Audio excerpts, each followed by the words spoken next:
నమస్తే, welcome to ఆదా. నమస్తే మసూద్ రెడ్డి గారు. నమస్కారం కిషోర్ కుమార్. మసూద్ రెడ్డి గారు, ఈరోజు చాలా హాట్ టాపిక్స్ ఉన్నాయి మనం మాట్లాడాల్సినవి.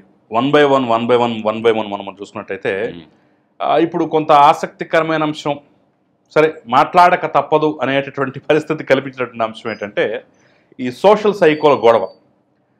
ఆ స్థాయిని దాటి సెలబ్రిటీ సైకోల వరకు వెళ్ళిపోయిందని చెప్పేసి కొన్ని కామెంట్లు వస్తున్నాయి.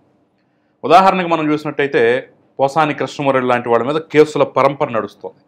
గతంలో ఎప్పుడు ఏదో చేశారని కాదు, ఇప్పుడు తాజాగా టీటీడీ చైర్మన్ బిఆర్ నాయుడిని పట్టుకుని హీనాతిహీనంగా మాట్లాడిన విధానం, at the same time Sri Reddy వంటి వాళ్ళు మరి మారు మనసు పొందారో ఏంటో తెలియదు కానీ మొత్తానికి అటు జగన్మోహన్ రెడ్డి కోలేటరు, ఇటు కూటమికి లోకేష్ కోలేటర్ రాసి బాబు నన్ను క్షమించండి వదిలేయండి అని చెప్పేసి ప్రాధేయపడుతున్నటువంటి పరిస్థితి. ఇక ఆర్జీవీ మీద కేసులు నమోదయ్యాయి, మనం ఆల్రెడీ చూసాము.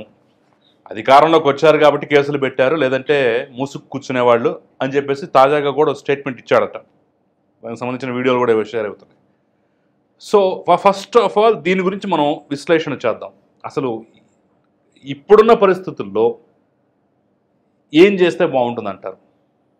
బలంగా వ్యవస్థలో ఇప్పుడు మీరు మాట్లాడినటువంటి వాళ్ళల్లో పోషాన్ని పక్కన పెడితే ఆర్జీవిని కూడా చెప్తా, వాళ్ళ గురించి మళ్ళీ చెప్తా. చదువుకున్న మూర్ఖులని కొంతమంది అంటారు. మిగతా వాళ్ళందరూ ఏంటంటే మన భారత ఇతిహాసంలో మంచి చెడుల గురించి అద్భుతంగా చెప్పారు. రామాయణం అలా సంస్కృతంలో వాల్మీకి రాసిన రామాయణం అర్థం కాకపోయినా కడప జిల్లాలో పుట్టిన కవయిత్రి మల్ల ఆమె రాసింది.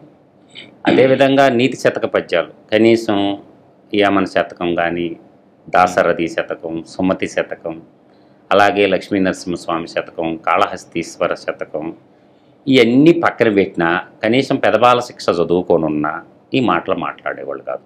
ఇప్పుడు ఫ్రీడమ్ ఆఫ్ స్పీచ్ అనేది ఫండమెంటల్లో రైట్లో భాగంగా ఆర్టికల్ 19 సబ్సెక్షన్ 1 ఇది చెప్పద్ది.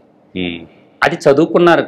దాని కింద ఉంటుంది ఆర్టికల్ 19 సబ్సెక్షన్ 2 అనే ఇంకోటి ఉంటుంది. ఏం మాట్లాడాలా ఏం మాట్లాడకూడదు అని అది చెప్పద్ది. నువ్వు మాట్లాడినా, పత్రికలు మాట్లాడినా, యూట్యూబ్ ఛానల్ మాట్లాడినా ఫ్రీడమ్ ఆఫ్ స్పీచ్ అంటే భావ వ్యక్తీకరణ అనేది చేయొచ్చు. భావ వ్యక్తీకరణ నా ఇష్టం వచ్చినట్టు నేను చేస్తాను అంటే కుదరదు, చట్టాలు ఒప్పుకో. ఎందుకంటే ఇప్పుడు బిఎన్ఎస్ వచ్చింది. బిఎన్ఎస్ వచ్చిన తర్వాత అంతకుముందు 1860లో ఉన్న చట్టాన్ని 1860 చట్టం ఏదైతే ఉందో అదే బిఎన్ఎస్ ఉండవు. ఒక్కసారి దాంట్లో మొత్తం ఆర్టికల్స్ ఈ సబ్సెక్షన్స్ మారిపోయి ఉంటాయి. 111 ఒకటి, 112 ఒకటి, 113 ఒకటి, ఇది చదువుకోమనండి. నేను అదే మొన్న కూడా చెప్పాను మీడియాలో కిషోర్ కుమార్. ఈ సోషల్ మీడియాలో పనిచేసేటటువంటి వాళ్ళు వక్తలు కానీ వ్యక్తులు కానీ ఎవరైనా సరే, అలాగే చాప్టర్ తర్వాత 351, 352, 353, 354 ఇంకొక 9 సెక్షన్స్ ఉంటాయి. అవి చదివితే మీరు చేసిన పనులన్నిటికీ దాంట్లో ప్రింటింగ్ చేస్తున్నారు. నేను అంటుండేది ఏంటంటే రాజకీయ నాయకులందరూ కూడా మొట్టమొదట ఏం చేయాలంటే ఎనీ పొలిటికల్ పార్టీ ఒక సోషల్ మీడియా ఇంగు కావచ్చు, తమ్మునేలు పెట్టే దాంట్లో కావచ్చు, ఎక్కడ ఏదైనా కావచ్చు, ముందు లా పట్ల కొద్దిగా అవగాహన కల్పించాలి. చట్టం ఏం చెబుతుంది, చట్టం ఎవరికి చుట్టం కాదు. అది నేను అధికారంలో ఉన్నాను కదా, నా మీద ఈ కేసు ఏది ఎఫ్ఐఆర్ కాలేదు కదా, నేను హీరోని అనుకుంటే పొరపాటే. కాదు, అది కాదు. మాట్లాడే ప్రతి మాట ఇప్పుడు నా విషయమే తీసుకో కిషోర్, నేను హార్ష్గా మాట్లాడతాను కానీ వల్గర్ లాంగ్వేజ్ యూటిలైజేషన్ చేయను. ఎందుకంటే నా మాట బలంగా ఉంటుందే కానీ వల్గర్ లాంగ్వేజ్ ఎప్పుడు మాట్లాడను. కానీ కొన్ని పదాలు ఉంటాయి. ఇప్పుడు కాకర్రి అనే పదం తప్పు పదం కాదు, జడ్జీలు కూడా నిన్నేం చేయరు. కానీ ఇంట్లో భార్యలని, బిడ్డల్ని నా దగ్గర పుణుకోబెట్టాలా, ఇటువంటి మాటలు నీచమైనటువంటి వాళ్ళు. ఇంకా ఒక చిన్న చిన్న మాటలు మాట్లాడుకోవచ్చు, దానికి కూడా జడ్జిలు ఎక్స్పెన్షన్ ఇస్తారు. వీళ్ళు జడ్జిల మీద కూడా మాట్లాడారు. అంటే సోషల్ మీడియా ఉంది కదా, మా దగ్గర సెఫాలజిస్ట్ ముసుగేసుకొని ఒక సంస్థలు పెట్టుకొని ఒక్కొక్క రాజకీయ పార్టీ కాడ 100 కోట్లు 200 కోట్లు తీసుకొని ఈ ఐఐఎం కాలేజీలో ఇది నేర్పించారా, ఐఐటి కాలేజీలో వీళ్ళకి నేర్పించారా, పొలిటికల్ సైన్స్ చదివిన వాళ్ళకి ఇట్లా మాట్లాడమని నేర్పించారా? ఆ విధంగా డిమోరలైజేషన్ చేయడం వల్ల వాళ్ళ వ్యక్తిగత జీవితాల్లోకి జొరబడేటటువంటి అధికారం ఎవరికి లేదు, నీకు లేదు, నాకు లేదు. అంటే ఐఐఎంలు, సెఫాలజిస్టులు ఈ సంస్థలు పెట్టుకున్న వాళ్ళెవరు వల్గర్గా మాట్లాడట్లా. వాళ్ళు చిమ్మే విషయం అంకెల రూపంలో ఉంటుంది.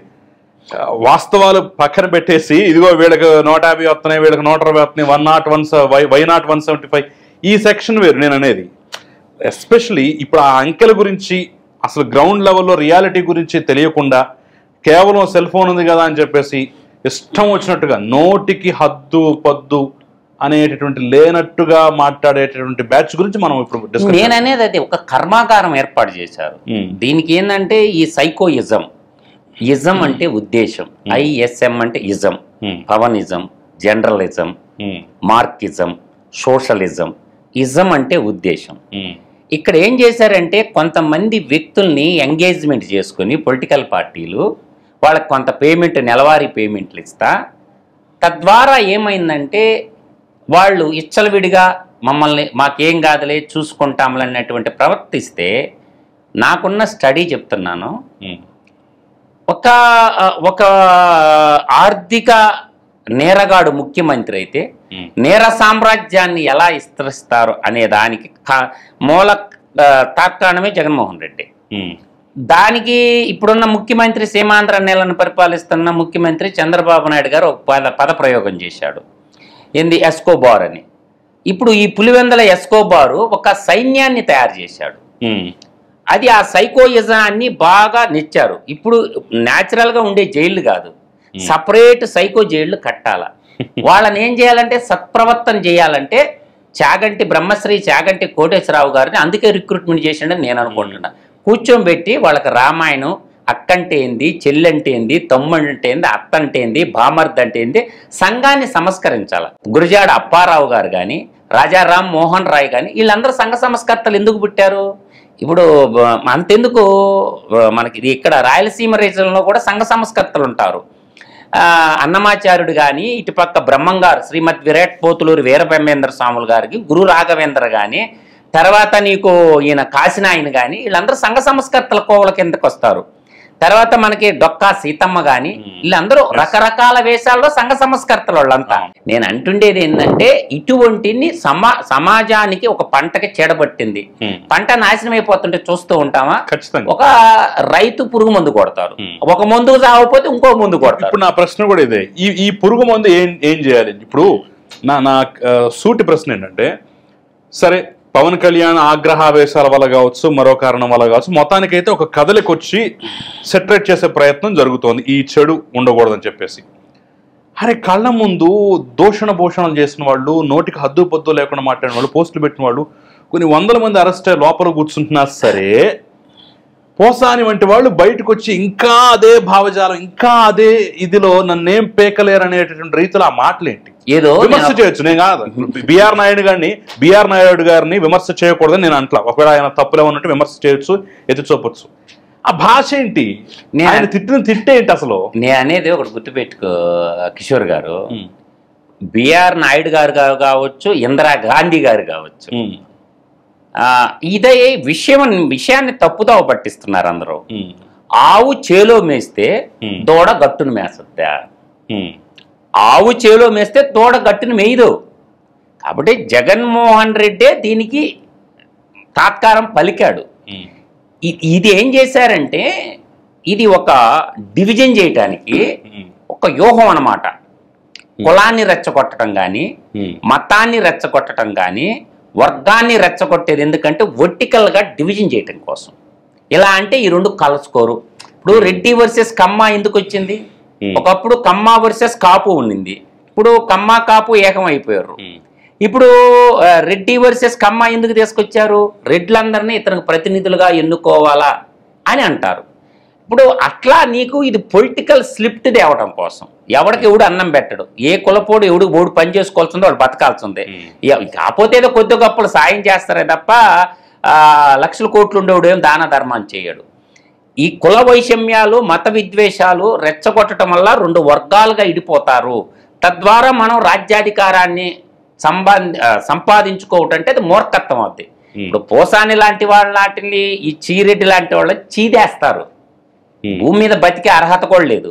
ఎందుకంటే అటువంటి వాళ్ళని వదిలిపెడితే కూటమి ప్రభుత్వం పవన్ కళ్యాణ్ గారు కానీ, చంద్రబాబు నాయుడు గారు కానీ, లోకేష్ గారు కానీ భారతీయ జనతా పార్టీని కూడా ఉపేక్షించరు. ప్రజలు నేను తప్పు తెలుసుకున్నానని చెప్పేసి మేము ఒక మాట చెప్తాను. కర్ణుడు మహాభారత సంగ్రామంలో శ్రీకృష్ణ పరమాత్మ శిశుపాలుడి సంగతే తీసుకోండి, 100 తప్పులు చేసిందాక ఉపేక్షించి 109 సుదర్శన చక్రం అయితే తల ఏమంది తెగిపడింది. అదేవిధంగా ఒకే ఒక్క తప్పు జీవితకాలంలో చేసింది రావణాసురుడు చేసింది, సీతమ్మను అపకరించడం. వచ్చారా ఎత్తి పారేసిండు. వీళ్ళు చెయ్యాల్సిన పనులన్నీ చేసి ఈరోజు వాళ్ళ దాకా వచ్చేసరికి అర్థమవుతుందా? నేను అందుకే చెప్తా, కాలదన్నుకున్న కర్ణుడు కురుక్షేత్రంలో నానాకింసబడి చచ్చిండు. ఎందుకు? కర్ణుడికి కూడా తను చేసేది తప్పని తెలుసు. కర్ణుడికి తన చేసేది తప్పని తెలిసి కూడా తప్పు చేశాడు. వీళ్ళందరూ పాలపేక నోట్లో పెడితే పిక్కునేవాళ్ళు కాదు. వీళ్ళందరికీ మనస వాచ కర్మణ అన్నీ తెలిసే తప్పు చేశారు. కాబట్టి ఇటువంటి వాళ్ళని వదలటం అంటే నేను చెప్పిన ప్రభుత్వాన్ని నమ్మరు, ఖచ్చితంగా శిక్షించాల్సిందే. జడ్జీలు ఆ వార్తలు చదవలేక మూసేస్తున్నారు. ఐజీలు, డిఐజీలు, ఎస్పీలు అందరూ కూడా వాళ్ళు పెట్టిన పోస్టల్ మీడియాలు చూసి అసలు చదవలేక కళ్ళ మీద నీళ్ళు పెట్టుకుంటా మూసేసి సీల్డ్ కవర్ల జడ్జీలు కిందకి ఇస్తున్నారు. వీళ్ళ శిక్షించదగ్గ నేరస్తులు వీళ్ళంతా కూడాను. నోటికి ఎంటొస్తే అంత మాట్లాడటం కాదు, ధర్మం సత్యం మాట్లాడాలా. ఏది మాట్లాడినా ధర్మం. మన ధర్మం ఏంది? సత్యమేవ జయతే. మన ధర్మం ఏంది? లోకా సమస్తా సుఖినో భవంతు. అందరూ బాగుండాలి, అందులో మనం ఉండాలని కోరుకోవాలి. కానీ కుల విద్వేషాలు, మత విద్వేషాలు రెచ్చగొట్టేసి ఎవరినో ఒకరిని ముఖ్యమంత్రిని చేయటం కోసం మనం పైకి ఎత్తాల్సిన అవసరం లేదు. గతంలో ముఖ్యమంత్రులుగా చేసినటువంటి మహోన్నతులు ఎంతో మంది ఉన్నారు కిషోర్ గారు. మన ఉమ్మడి ఆంధ్ర రాష్ట్రానికి తొలి ముఖ్యమంత్రి అయినటువంటి టంగుటూరి ప్రకాశం పంతులు గారు మహోన్నతమైన వ్యక్తి, చేతులెత్తే మెక్కే కదా, ఏమన్నా పట్టకపోయిందా?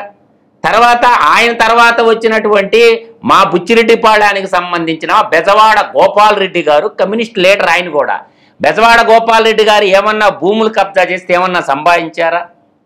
అటువంటి వాళ్ళ గురించి మాట్లాడుకోండి. దాని తర్వాత 1960లో మొట్టమొదటిసారి అనంతపురం జిల్లా నుంచి ముఖ్యమంత్రి అయినటువంటి నీలం సంజీవరెడ్డి గారు, తర్వాత 1956లో అయినాడు. తర్వాత 60లో కర్నూలు వాసి అయినటువంటి దామోదరం సంజీవయ్య గారు ఒక దళిత ముఖ్యమంత్రి అయినాడు, వెల్ ఎడ్యుకేటెడ్. వాళ్ళు ఏమన్నా సంపాదించుకున్నారా?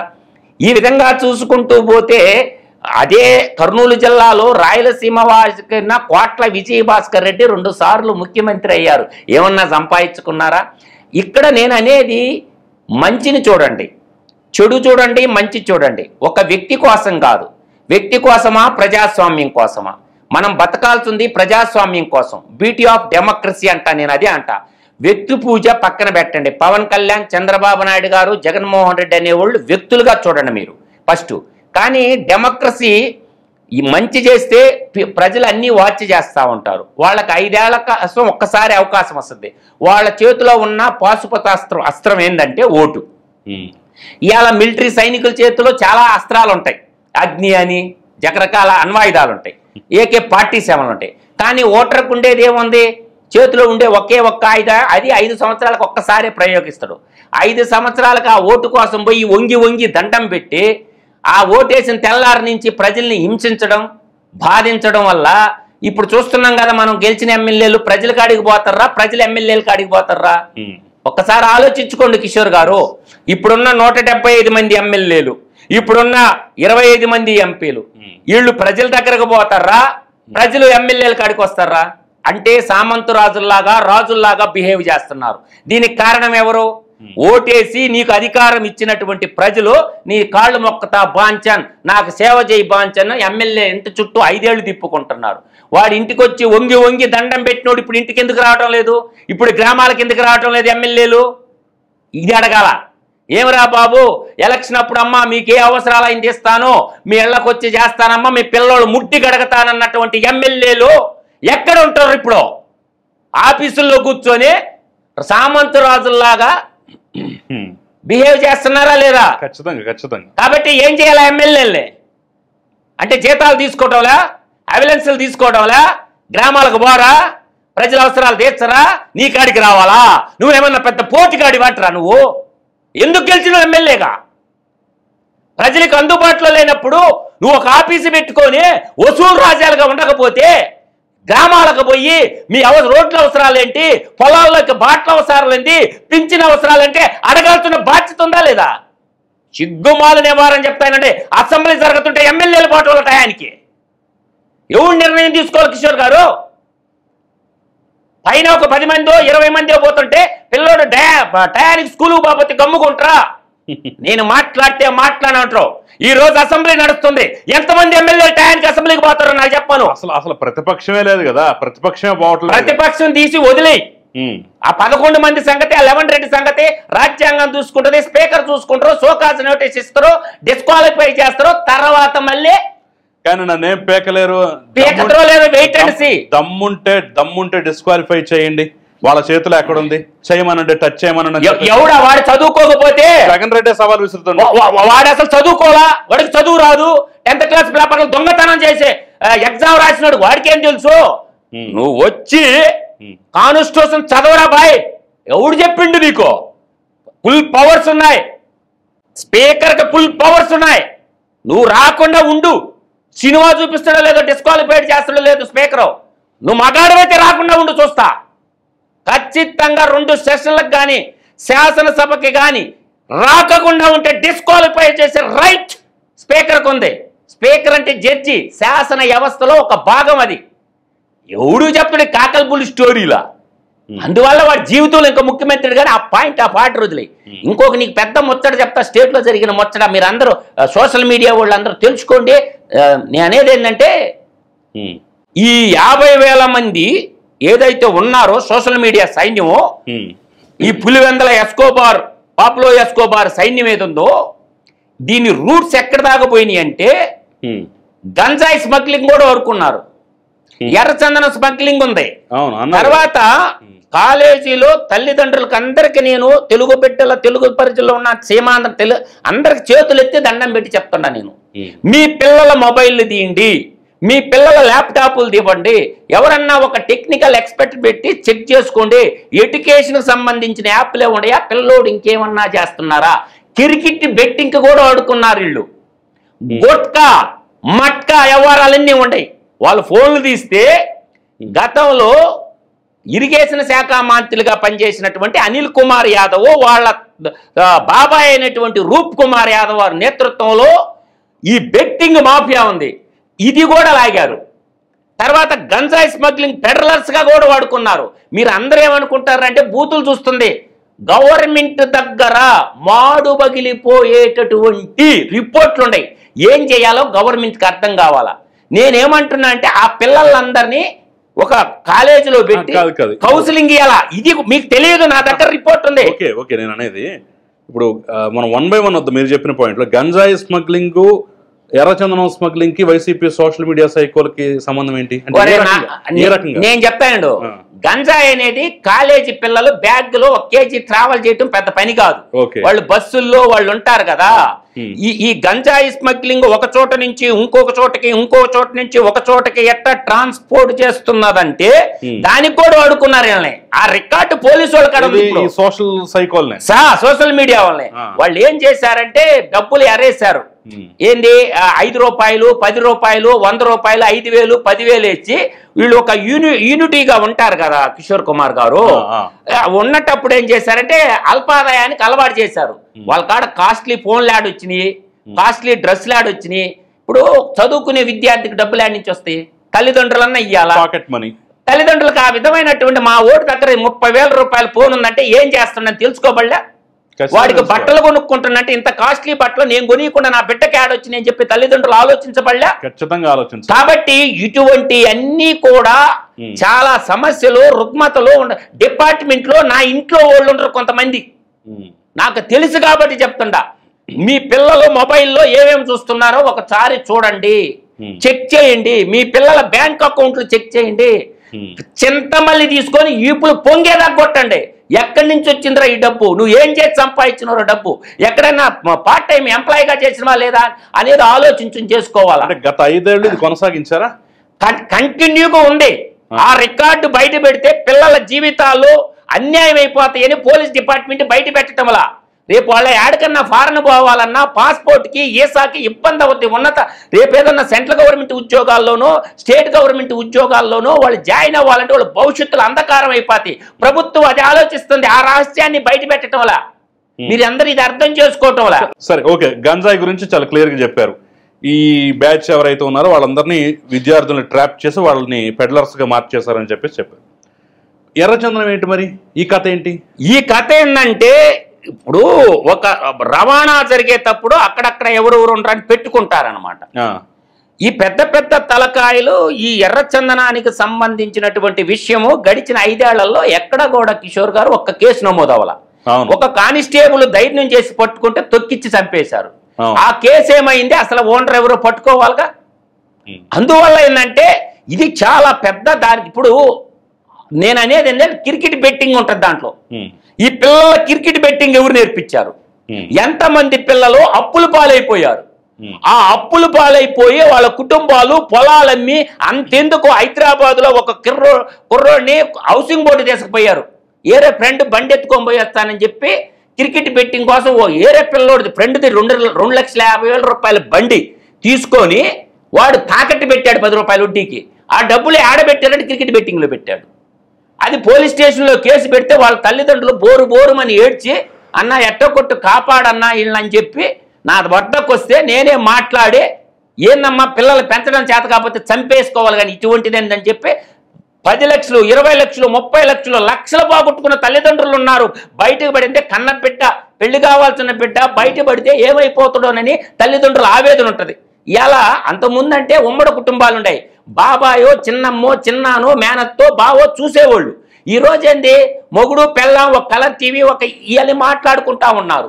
ఇలా మాట్లాడుకుంటున్నప్పుడు భయం లేకుండా పోయింది పిల్లల్లో. ఒకవైపు గురువుల భయం లేదు, మరోవైపు తల్లిదండ్రుల భయం లేదు. ఏం చేయాలా? యూనివర్సిటీ ప్రొఫెసర్స్ కూడా నైతిక విలువలు ఉంటాయి మేము చదువుకునేటప్పుడు. అలా కాదు నాన్న ఇలా చదువుకోవాలి, మేనరిజం చెప్పారు, మొరాలిటీ చెప్పారు, ఇట్లా రకరకాలుగా చెప్పేవాళ్ళు. అటువంటివన్నీ ఏమైనాయి లేవు. వాళ్ళ లెసన్ చెప్తారో వెళ్ళిపోతారు. తర్వాత పిల్లలు ఏం చేస్తారో ఎవడికి తెలియదు. అట్లా అన్ని కాలేజీలకి ఈ యొక్క చీడ పెట్టుంది. అది పెద్ద సామాజిక రుగ్మతగా ఉన్నాయి. వీళ్ళందరినీ ఒక దిక్కడ పెట్టి ఒక 100 రోజులు కౌన్సిలింగ్లో ప్రభుత్వమే ఫుడ్ పెట్టేసి ఈ బ్యాచ్ ఏదైతే ఉందో వాళ్ళందరికీ బ్రహ్మశ్రీ శాగంటి కోటేశ్వరరావు చేత కౌన్సిలింగ్ ఇప్పియాల. అది నేటి పరిస్థితి, నేటి దుస్థితి. సామాజిక ఈ కలికాల కాకరగాడి చిన్న పనులు చేయాల. అది త్వరలోనే బయట పెట్టబోతుంది. బయట పెడితే పిల్లల జీవితాలు అన్యాయం అయిపోతాయి. వాడు పోయేది ఏమంటే వాడికి తిహార్ చేయలేకపోతాడు. ఈడీ సిబిఐ కేసులు తిరుపతి వస్తే సంకనాకి పోయేది తెలుగు ప్రజల బిడ్డలు కదా. వాళ్ళని ఎలా కాపాడుకోవాలా? అంటే ఒకటి చేసిన తప్పుకి పిల్లలందరినీ బలే చేయాలంటే వాళ్ళు యుక్త వయసులో తెలుసో తెలియకో తప్పులు చేశారు కాబట్టి వాళ్ళు సంస్కరించి మార్చుకోవాలి. బాధితులు ఎంతమంది ఉండొచ్చు? ఎవరు ఈ రకంగా గంజాయి స్మగ్లింగ్ ఉపయోగించుకొని ఎర్రచందనం రవాణాకు ఉపయోగించుకొని ఈ రకంగా వ్యవహరించే క్రికెట్ బెట్టింగ్లకు ఉపయోగించుకునేటటువంటి వాళ్ళు ఎవరైతే ఉన్నారో ఆ బాధితులు అనేటటువంటి వాళ్ళు ఎంతమంది ఉన్నారు? 2 లక్షల పైగా ఉంటారు. ఏపీ స్టేట్లో 2 లక్షల పైగా ఉంటారు. గవర్నమెంట్కి ఇది ఒక పెద్ద సవాలు. అది పట్టుకోవాలా కిషోర్ కుమార్ గారు. వాళ్ళు ఎక్కడెక్కడ ఉండి ఐడెంటిఫై చేయాలా. నామూష్ పడకూడదు. ఇప్పుడు రఘురామకృష్ణరాజు ఏమన్నాడు? నన్ను కొట్టిందని చెప్పాడుగా. నామూష్ పడ్డా?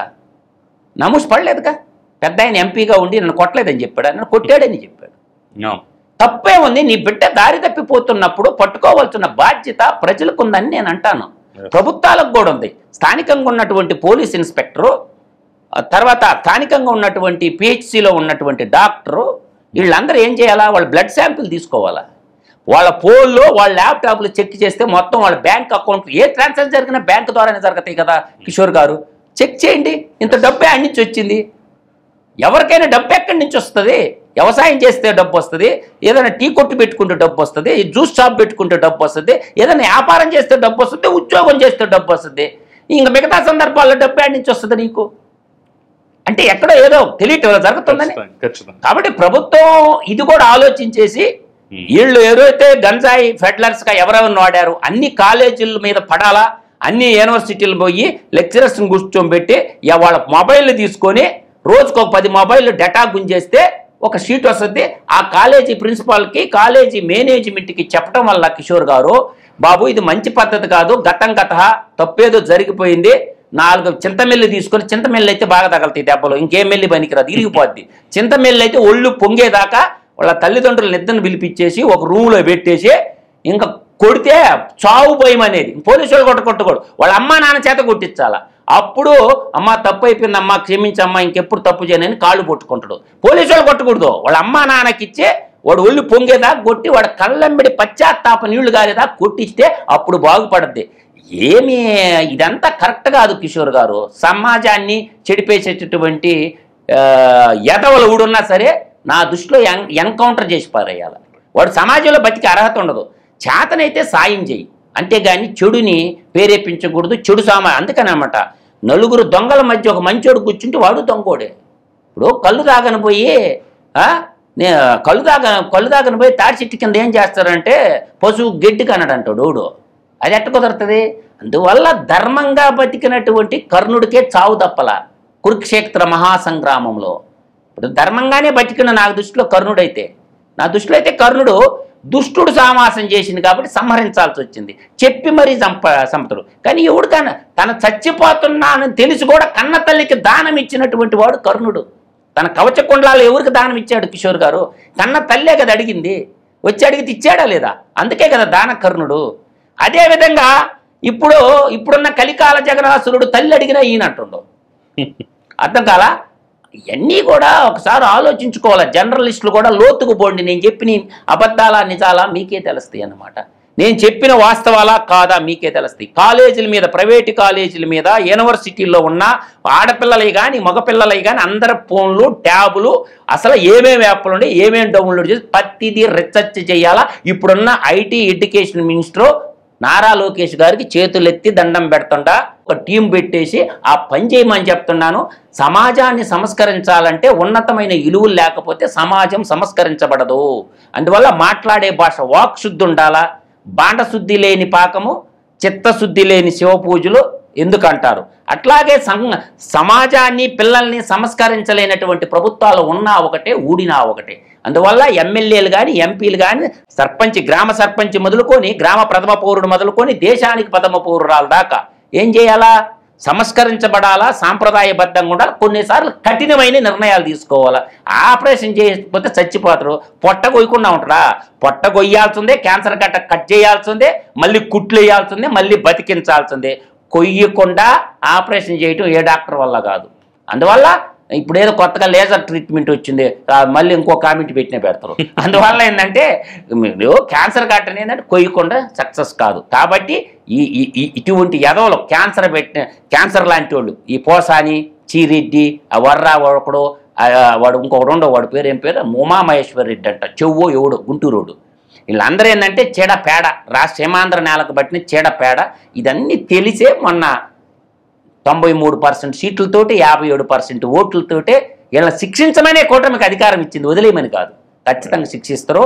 ఇవన్నీ దొంగ ఏడుపులు, అర్థమైందా? సినిమాల్లో నటించేవాళ్ళు కదా, అందువల్ల ఆ దొంగ కన్నీళ్ళు స్వచ్ఛమైన కన్నీళ్ళు కాదు. వదలొద్దు. ఎవరిని వదిలినా ఎవరిని మాత్రం వదిలే పనే లేదు. వదిలితే వీళ్ళని తిట్టుకుంటారు ప్రజలు. కాబట్టి వదలకుండా శిక్షించమని నేను చెప్తున్నా. చట్ట ప్రకారమే శిక్షించండి, చట్ట పరిధి దాటి శిక్షించొద్దు, చట్ట ప్రకారమే శిక్షించాలని కోరుకుంటున్నాను.